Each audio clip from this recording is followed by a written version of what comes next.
വികസിത കേരളത്തിനൊപ്പം വികസിത മൂന്നാർ എന്നതും ബിജെപിയുടെ ലക്ഷ്യമെന്ന് ബിജെപി സംസ്ഥാന അധ്യക്ഷൻ രാജീവ് ചന്ദ്രശേഖർ. ബിജെപിയുടെ വളർച്ചയുടെ കാലം കഴിഞ്ഞെന്നും ബിജെപി ഭരിക്കാൻ പോകുന്ന കാലമാണ് ഇനി കേരളത്തിൽ വരാൻ പോകുന്നതെന്നും രാജീവ് ചന്ദ്രശേഖർ പറഞ്ഞു. ഇത്രത്തോളം സൗന്ദര്യമുള്ള മൂന്നാറിൽ അടിസ്ഥാന സൗകര്യങ്ങൾ ഏതുമില്ല. മൂന്നാറിന്റെ അനന്ത സാധ്യതകൾ പ്രയോജനപ്പെടുത്താൻ കോൺഗ്രസിനും CPM-നും താല്പര്യമില്ല. ജനങ്ങളെ വിഭജിക്കുക എന്ന രാഷ്ട്രീയമാണ് ഇരു പാർട്ടികൾക്കുമുള്ളത്. കഴിഞ്ഞ 11 വർഷം യാതൊരു അഴിമതിയുമില്ലാതെ സാധാരണ ജനങ്ങളുടെ ക്ഷേമത്തിനു വേണ്ടി പ്രവർത്തിച്ചു വരുന്ന സർക്കാരാണ് മോദി സർക്കാരെന്നും രാജീവ് ചന്ദ്രശേഖർ മൂന്നാറിൽ പറഞ്ഞു. നമ്മൾ വികസിത കേരളം എന്ന കാഴ്ചപ്പാട് മുമ്പോട്ട് വെക്കുമ്പോൾ അതിന്റെ ഒരു പ്രധാനപ്പെട്ട ഭാഗമായിരിക്കണം വികസിത മൂന്നാർ.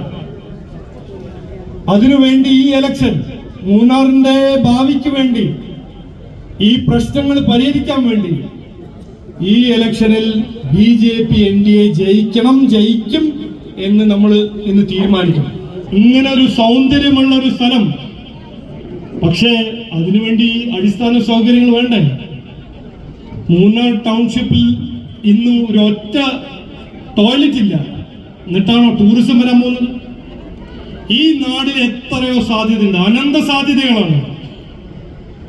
പക്ഷേ ഈ രാഷ്ട്രീയം, കോൺഗ്രസിന്റെ രാഷ്ട്രീയം, CPM-ന്റെ രാഷ്ട്രീയം, ഈ സാധ്യതയെ കുറിച്ച് അവർക്ക് ഒന്നും ചെയ്യാൻ കഴിവില്ല, താല്പര്യമില്ല.